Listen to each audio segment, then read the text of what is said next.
určitém okamžiku se internet přestal být obecným místem setkávání pro všechny na světě a proměnil se ve virtuální vyšetřovací kancelář, největší detektivní agenturu na světě. V případech, kdy úřady narazí na slepou uličku, využívají cizí lidé na internetu sekci komentářů a dokazují, že spravedlnost nepřichází vždy s odznakem, ale někdy z diskusního vlákna, které to nevzdá. Číslo 10. Byl rok 2006, když Abraham Lee Shakespeare, obyvatel Floridy, získal výherní los v loterii. Bylo to 15. listopadu toho roku, kdy byl los v hodnotě $30 milionů prodán v místním obchodě v Frostproofu na Floridě. Právě v tomto obchodě se zastavili Abraham a jeho kolega Michael Ford, aby si koupili pár nápojů a cigarety na cestu do Miami. Abraham si také koupil 2 loterijní losy, z nichž jeden byl výherní. Ford nakonec požadoval část výhry, přesně $1 milion, ale Abraham to odmítl. Spolupracovníci se zapletli do dlouhého soudního sporu, který Abraham vyhrál a získal $17 milionů. Peníze mu umožnili odstěhovat se z dělnické čtvrti Lakeland do uzavřeného rezidenčního areálu. Abraham si následně pořídil několik luxusních věcí, včetně vozu Nissan Altima a hodinek Rolex. I když byl nyní bohatým občanem, rozhodně nebyl šťastný. Ve skutečnosti vyjadřoval frustraci z neustálých žádostí, které mu po měsíce přicházely od přátel i cizích lidí. Řekl, raději bych zůstal chudý. O 3 roky později, 9. listopadu 2009, byl Abraham nahlášen jako pohřešovaný svou rodinou, která tvrdila, že ho neviděla už od někdy dříve v tom roce. Doufali, že si vzal peníze a užívá si luxusu na pláži v Karibiku. Bohužel, tato představa byla mylná. Rychle se na internetu rozšířil příběh Abrahama, výherce floridské loterie, který zmizel. Už tehdy existovalo na internetu několik komunit zaměřených na pohřešované osoby a případy skutečných zločinů. O Abrahamovi se hodně diskutovalo na fóru Web Sleuths, které vlastnila daberka Trisha Griffithová. Web Sleuths umožňuje uživatelům společně diskutovat o teoriích a zjištěních k případům skutečných zločinů. Stejně tomu bylo i u pohřešovaného muže. Uživatelka Cindy Parotová, známá online jako Sleuthster, se o případ intenzivně zajímala a začala ho hlouběji zkoumat. Nejprve předpokládala to samé, co všichni ostatní, že Abraham odešel žít šťastný život někam, kde nikdo neví, kde je. Když se ale dozvěděla, že v době zmizení byl Abraham otcem malého dítěte a měl velmi blízký vztah se svou matkou, Cindy svůj názor přehodnotila. Internetová pátračka kontaktovala rodinu a přátele při řešení případu. Právě prostřednictvím těchto blízkých stále dokola slýchala jedno jméno – Doris D. Moorová, obchodní partnerka Abrahama. Internetoví pátrači zjistili, že Moorová vlastní firmu American Medical Professionals a nyní i milionový dům pohřešovaného muže.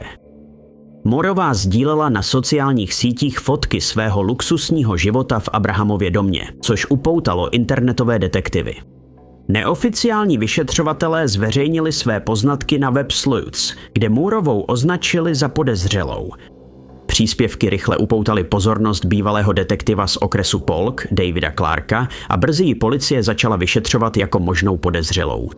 Brzy zjistili, že zaplatila Gregu Smithovi, který telefonoval a vydával se za pohřešovaného. Smith se pak stal policejním informátorem, zblížil se s Moorovou a nakonec dovedl vyšetřovatele k betonové desce zakopané na pozemku Doris Moorové. Deska byla vykopána a prozkoumána a ukázalo se, že uvnitř jsou ostatky Abrahama Shakespearea. Internetoví detektivové sehráli zásadní roli při řešení případu. Bez jejich pátrání na internetu by možná zůstal nevyřešený a Moorová na svobodě. Číslo 9. Slavný nizozemsko-americký umělec Willem de Kooning vytvořil výjimečnou abstraktně expresionistickou olejomalbu Žena. Jednou z instalací této série byla v roce 1955 vytvořená žena Ocher, zobrazující ženu v abstraktní podobě. Několik let po dokončení díla koupil ženu Ocher bohatý sběratel ze Spojených států. Později ji věnoval Muzeu umění Arizonské univerzity v Tucsonu, kde byl na dovolené. Sběratel daroval obraz s jednou podmínkou. Muzeum nesmělo obraz nikdy prodat ani darovat, a to ani tehdy, když hodnota de Kooningových obrazů začala stoupat a v 21. století se jeho díla pohybovala kolem $100 milionů. Tato podmínka však muzeu nebránila obraz půjčovat na putovní výstavy. Obraz Žena Ocher tak procestoval svět a dostal se až do východní Evropy. V roce 1985 se toto cenné umělecké dílo vrátilo zpět na své místo v Uama, odkud se později stalo nešťastným terčem krádeže. Neznámí zloději se po dni díku vzdání dostali do muzea a vyřízli ho z rámu. Vyšetřovatelé věřili, že pachatelé byli pár a na základě svědectví vytvořili identikit. Podobizny byly rozeslány po celém městě v naději, že někdo dvojici zločinců pozná, bohužel se tak ale nikdy nestalo. A brzy záhada kolem obrazu Woman Ocher zmizela z povědomí a jen občas se znovu objevila v podcastech věnovaných záhadám. V roce 2017 se David Van Ocker dozvěděl o prodeji pozůstalosti v domě nedaleko Silver City v Novém Mexiku. David byl spolumajitelem obchodu s nábytkem a starožitnostmi a prodej pozůstalosti by mu přinesl nové zboží na trh. Nakonec zaplatil $2000 za sbírku předmětů, které kdysi patřily Jerrymu a Ritě Alterovým, bývalým zaměstnancům veřejné školy. Jerry byl nedělní malíř a bylo známo, že tento pár během svých dobrodružných let procestoval 120 zemí.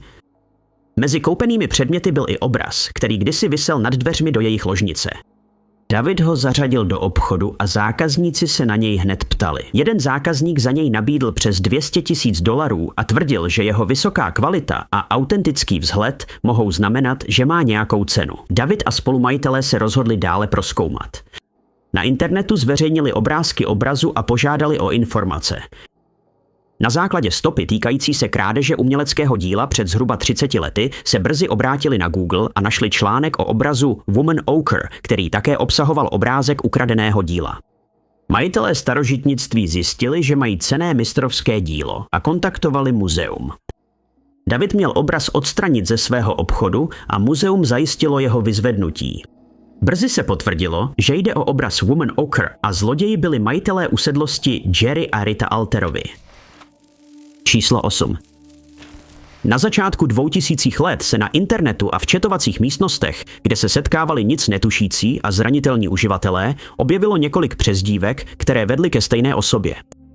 Osobou stojící za profily Lee Dow, Cami D a Falcon Girl byla údajně žena ve svých 20 letech, která trpěla depresí. Během 5 let hovořila s desítkami lidí, z nichž mnozí poté přišli o život předčasně a pod nátlakem. Lee Dow, která se na internetu prezentovala jako zdravotní sestra, uzavírala dohody o sebedestrukci s lidmi s problémy. Jednou z obětí byl Mark Drybrook z Coventry v Anglii. Mark, 32letý IT technik, prodělal nervové zhroucení a depresi, když se v roce 2005 setkal s Lee v chatovací místnosti. Oba spolu 2 měsíce mluvili a Lee během té doby Marka naváděla k vlastní smrti. V červenci toho roku byl Mark nalezen mrtvý doma v důsledku nátlaku internetového pseudonymu.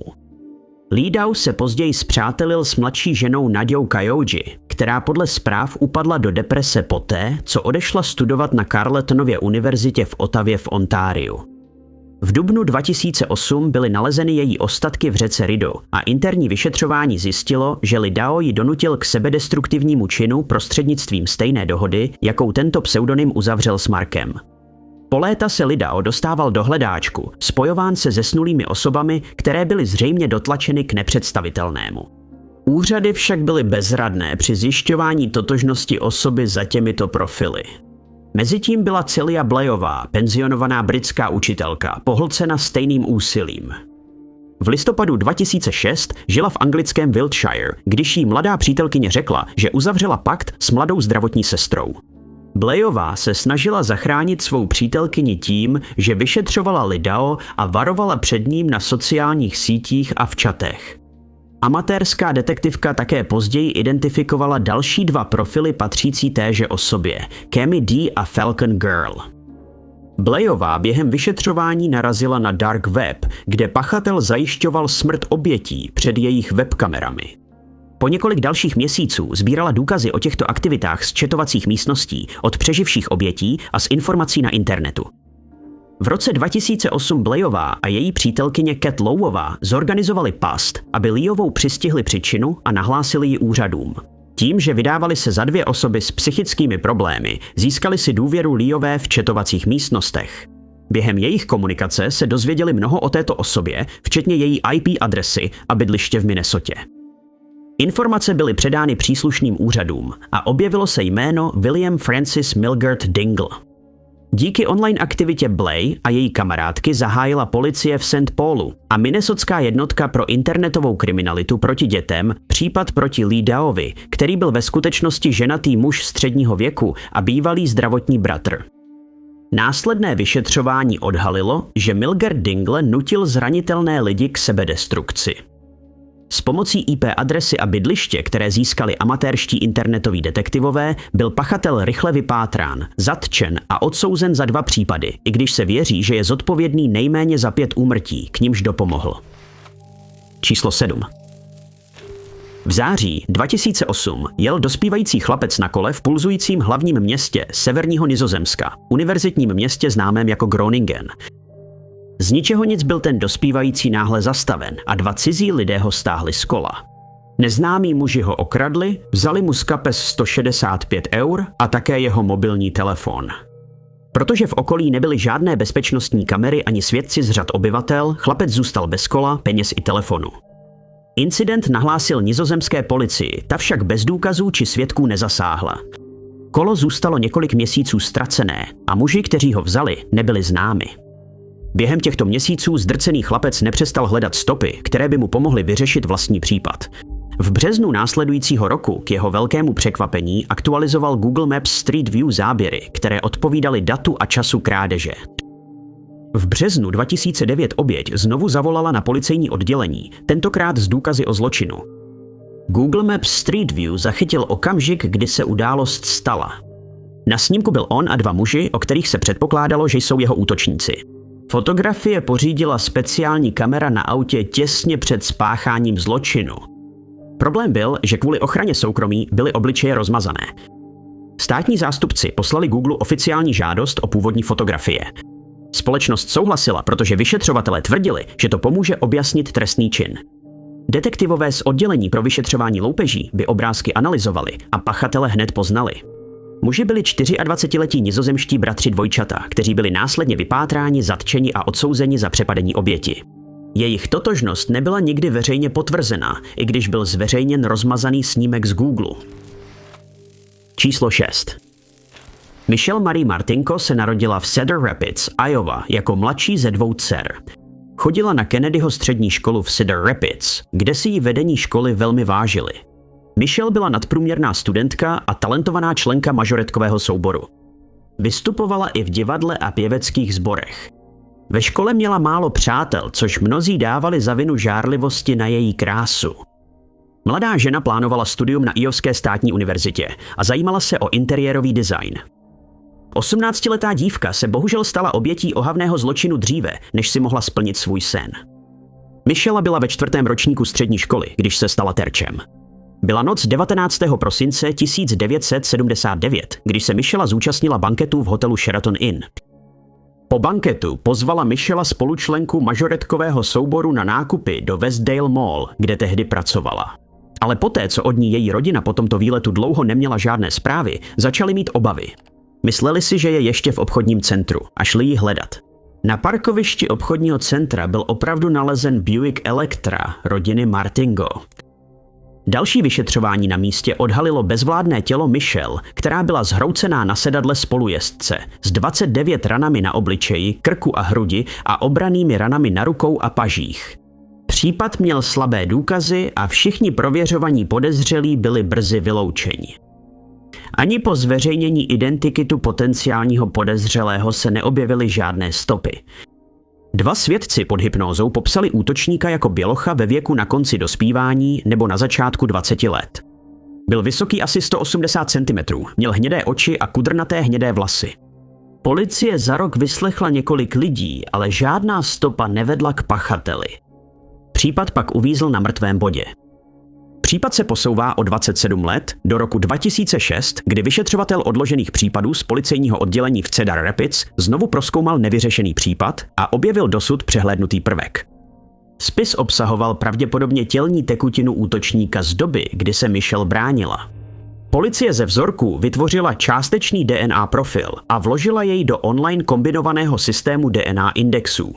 Po několik dalších let případ opět ležel ladem až do roku 2017, kdy se na něj podíval tým zabývající se DNA fenotypizací. Pouze na základě stop DNA dostupných v online databázích byl tým schopen zrekonstruovat možný vzhled obličeje a původ. Výsledkem byl portrét muže, který se výrazně lišil od popisu svědků. Obrázek byl rozšířen po internetu a v případu, který byl 4 desetiletí nevyřešený, přinesl více než 100 tipů. Tip přišel od bývalého spolužáka, který tvrdil, že tvář připomíná jiného studenta, kterého už policie dříve vyloučila. V roce 2018 stejná fenotypizační společnost zadala data do GetMatch, dalšího genealogického webu, který se stal klíčovým prvkem při řešení dalších nevyřešených případů, včetně vražd v případu Golden State Killera.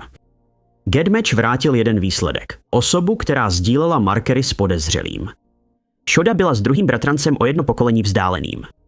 Následně byl vytvořen rodokmen a začal proces vylučování, dokud se tým nedostal k bližšímu příbuznému, bratranci v prvním koleni. Okruh se pak zúžil na 3 bratry, které sledovali a tajně se snažili získat jejich DNA. Koncem roku 2018 byl Jerry Lynn Burns identifikovaný pomocí DNA získané z plastového brčka, zatčen a vyslýchán kvůli vraždě Michelle Martinko.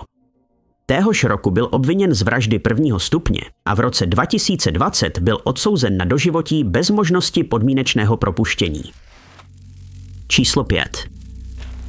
Joe Bernick Hill se narodil v Michiganu, kde žil až do svého zmizení.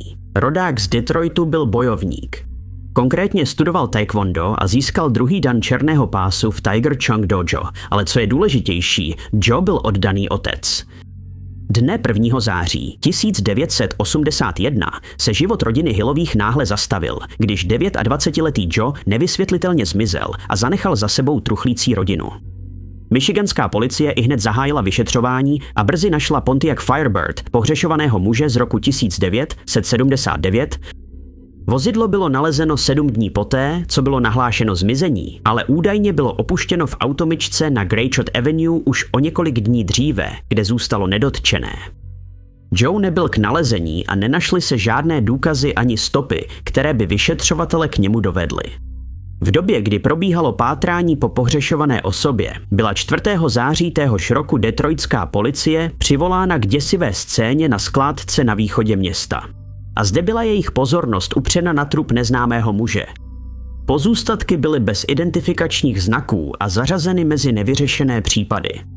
O několik let později, když se internetová fóra a databáze staly běžnými, detroitský trup se objevil na blozích věnovaných neznámým lidem. Tělo bylo evidováno pod číslem UP 14469 s demografickými údaji uvádějícími věk mezi 18 a 99 lety, neurčenou rasu, mužské pohlaví a posmrtný interval pouze několik dní. Webová stránka také uváděla místo nálezu mužského trupu na adrese 1550 Harper Avenue, Detroit v okrese Wayne. Joeovo zmizení byl zapsán i v databázích pohřešovaných osob, například v projektu Charlie. Oba případy by se samostatně objevily v příspěvcích na Redditu a článcích na Websloid, kde je zkoumali amatérští internetoví detektivové. Popis trupu byl přidán na webovou stránku Websloids 11. listopadu 2015 uživatelem jménem Migmo, který vysvětlil, že se právě objevil v databázi NAMUS. Brzy ten samý uživatel, který se o případ ihned zajímal, odpověděl na svůj příspěvek s možnou shodou. Tento uživatel měl teorii, že pohřešovaná osoba, Joe Hill, byl UP číslo 14469. Migmo poukázal na různé podobnosti, včetně posmrtného intervalu jen několika dní, což odpovídalo popisu Joea a 3dennímu zpoždění při nalezení trupu. Joe zmizel ve stejném městě, kde byly nalezeny ostatky. V případě pohřešovaného muže bylo také podezření na cizí zavinění, což se vzhledem k okolnostem kolem těla ukázalo jako správné. Za 3 roky se Joeova dcera objevila na blogu jako Here to Help. Vysvětlila, že Migmo měl pravdu a že bylo potvrzeno, že tělo patřilo Joe Hillovi. Zbývalo už jen zjistit, kdo stál za tímto násilným činem a proč to udělal. Na 4. místě je Maribel Ramosová, 36letá veteránka války v Iráku a studentka na Cal State Fullerton v Santa Aně v Kalifornii. Byla popsána jako energická a společenská osoba. Maribel studovala na univerzitě obor trestní justice. Bydlela s Casey Joyem, neboli Kwang Cholem, kterého poznala přes inzerát na Craigslistu, kde hledala spolubydlícího na sdílení nákladů. Ona a 55letý muž se rychle spřátelili a sdíleli lásku ke psům. Brzy se ze spolubydlících stali dobří přátelé. Joy a Maribel měli společné zájmy, ale v něčem se lišili. Joy neměl přátele a byl považován za samotáře. Vztah zůstal platonický, dokud muž nekontaktoval sestru spolubydlícího. Řekl jí, že má romantický zájem o Maribel, ale sestra trvala na tom, že ona takové city neopětuje. Maribel tehdy měla přítele Paula Lopeze, do kterého byla velmi zamilovaná. Měla mnoho rodiny a přátel, kteří o ní měli starost a byli s ní v kontaktu, proto jim přišlo velmi zvláštní, že se 3. května 2013 najednou přestala ozývat. Když se v následujících dnech nedostavila na schůzky a plánované akce, Maribelina rodina začala mít pochopitelné obavy o její bezpečí. Tušili problém a zavolali policii kvůli jejímu zmizení. Maribel byla toho dne naposledy zachycena CCTV při placení nájmu. Téhož dne Pavla kontaktovala a zmínila hádku, do které byl zapleten Joy. Spolubydlící údajně odmítl zaplatit svou část nájmu a ona trvala na tom, aby se odstěhoval. Jeden z přátel Maribel šířil zprávu o jejím zmizení na sociálních sítích, zatímco policie vyšetřovala a pátrala.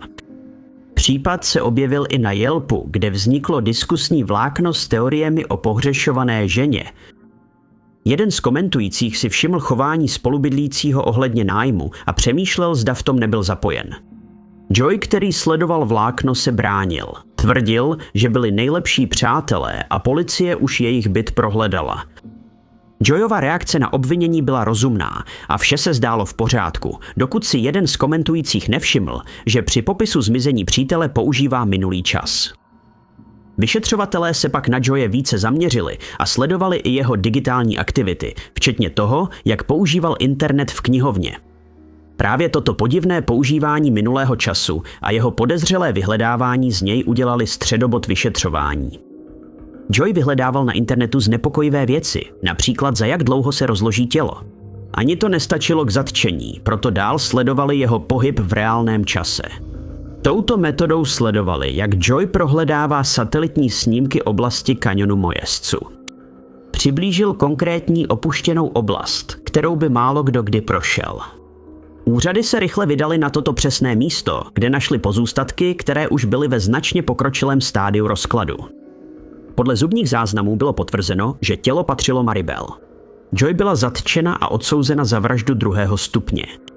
Byl odsouzen na 15 let až doživotí ve výchovně nápravném zařízení v Soledad, Kalifornie.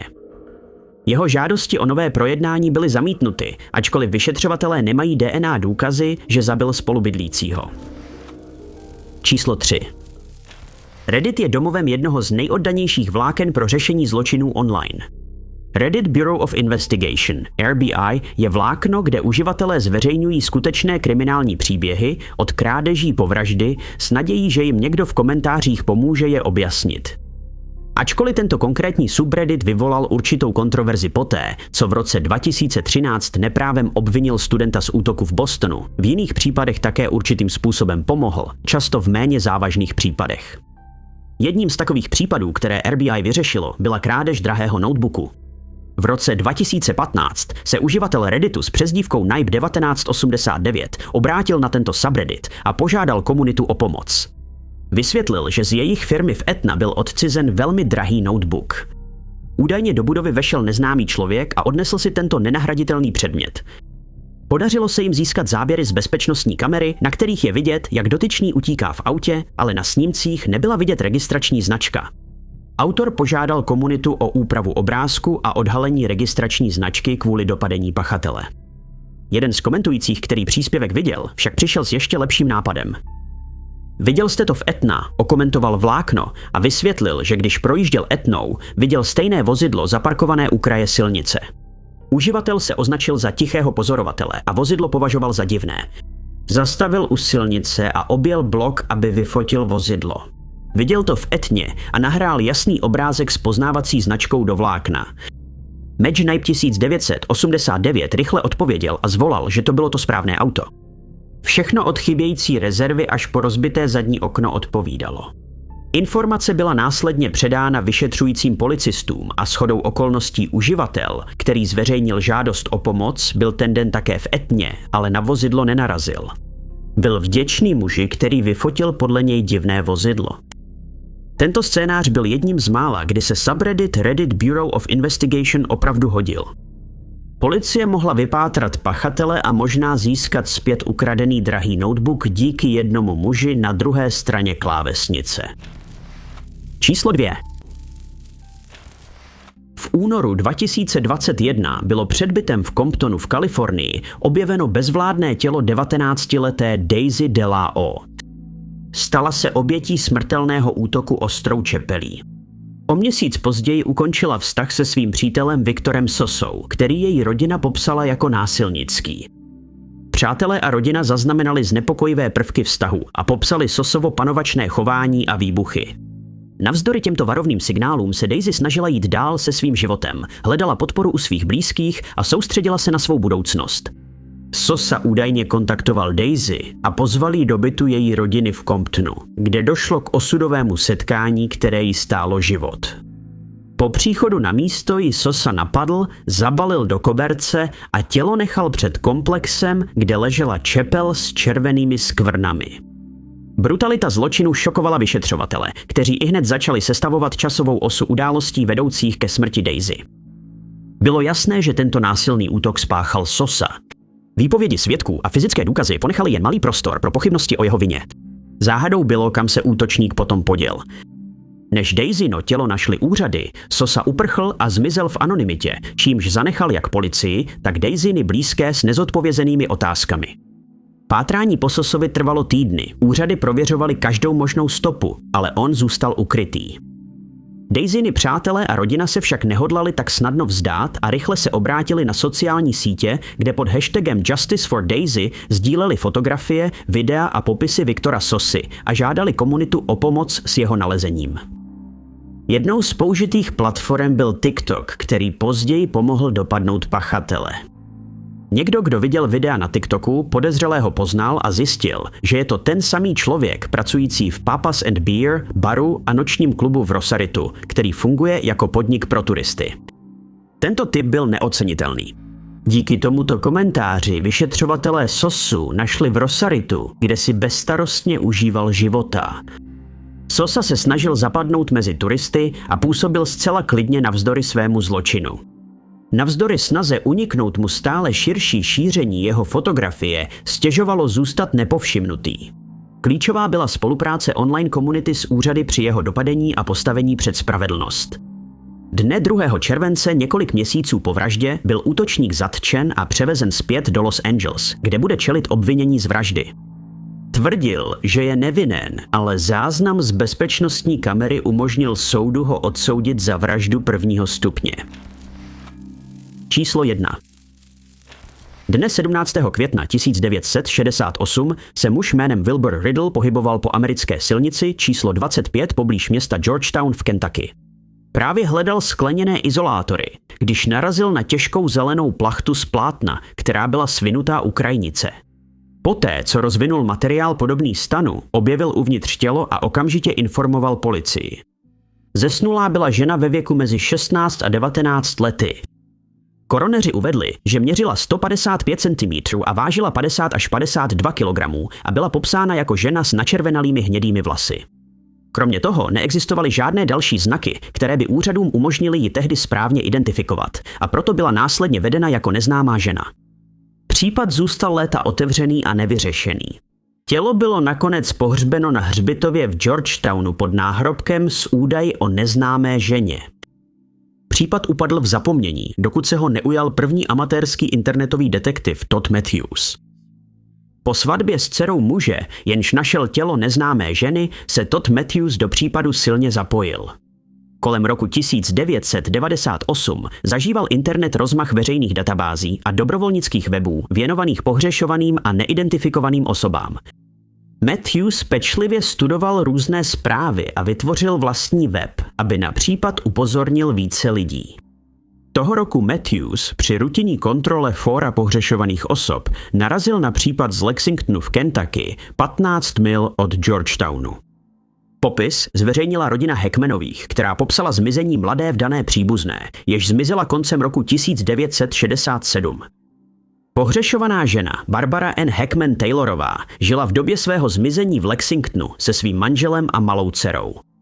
Matthews si prohlédl podrobnosti případu pohřešované osoby, jako je poloha, čas, věk a vzhled Barbary, a všiml si podobností s neznámou ženou. Brzy navázal kontakt s rodinou a společně komunikovali s příslušnými úřady. Porovnáním pitevní fotografie s rodinnými fotkami uvěřili, že to po všechny ty roky neidentifikované tělo patřilo Barbáře. Vyšetřovatelé následně zařídili exhumaci těla z hřbitova a odebrali vzorek DNA k analýze. Porovnáním DNA s přeživšími členy rodiny Hackmanových byla shoda potvrzena.